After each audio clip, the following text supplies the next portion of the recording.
Hey guys, like I said in the last Keep It Simple, it's November and we are celebrating all that God has done. We are grateful and thankful. And I want to just share with you one verse today for Keep It Simple. One verse, Philippians. It's in the book of Philippians. Remember, Paul is in prison and he is writing to the church at Philippi, a church he planted and was heavily invested in. And he tells them this, and this speaks right here to our season situation, yours, mine, everybody's. He says, and now, dear brothers and sisters, he's talking to every one of us and them. One final thing, as he was concluding in the letter to Philippians in chapter 4. Fix your thoughts. One final thing. He wanted them to remember this. Fix your thoughts on what is true, honor and honorable, and right and pure and lovely and admirable. Think about these things that are excellent and worthy of praise. Gratitude isn't negative. It's as simple as that. It's not negative. Jesus said what goes in you doesn't defile you, what comes out of you. And what comes out of you identifies what's in you, where you are. And so if you're negative, you're not grateful. You're not grateful when you're negative. If you're always thinking, God, I can't, God, they this. If you're always cynical and your first thought is to think that other people are acting out of self-interest and their own agenda and they're out to get you. If you're always thinking that they're going to just screw my kids never get seen. I never get seen. My family doesn't appreciate me. They don't see me. Nobody loves me. If you're always the victim, if you're negative, if every idea at a table, or even a high percentage of them are bad ideas, and you're like, and if you always assume that people are going to reject you and not help you, and if they don't do what you ask or to the way you ask them, then they just don't want to be a part of your life or don't want to help you. Where all those thoughts, if you're thinking them and saying them, it is what's inside of you. And negativity isn't gratitude. Gratitude isn't negative. And it's in your mind and it comes out of your mouth, because Jesus said out of the abundance of the heart, the mouth speaks. Because what goes in you doesn't defile you. What comes out does, because it identifies what's in you. And you can't hide what's inside. You can't make up your mind overnight to be positive and grateful.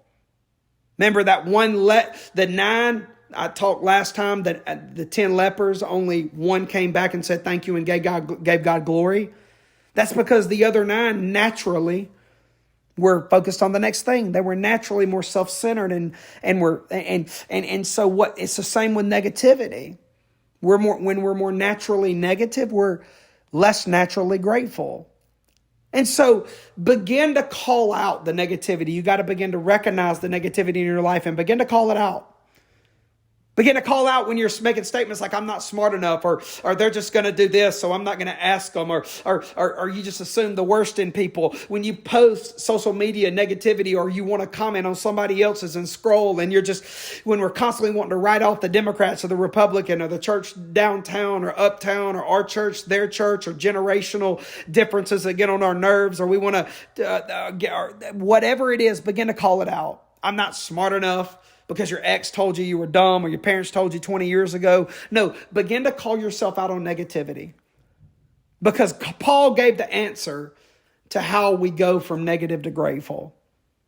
And it is a discipline that we have to work. It's a muscle that we have to grow and work out and flex. And he says how to do it in one verse, because it's life-changing. And I want to read it to you again. And listen, take it in and see where it applies in your life. And now, dear brothers and sisters, one final thing. Fix your thoughts.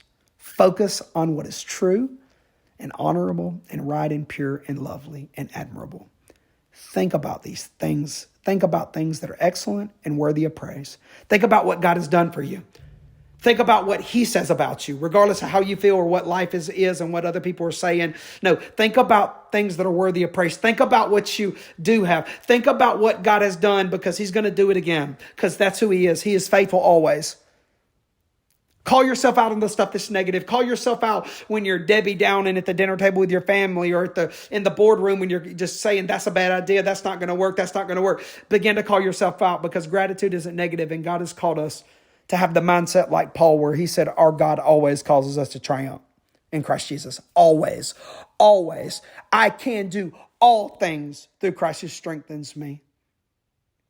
I am inwardly being renewed day by day. I may be outwardly perishing. My back may not be feeling good. You may have some chronic pain, but God is working in my life and heart.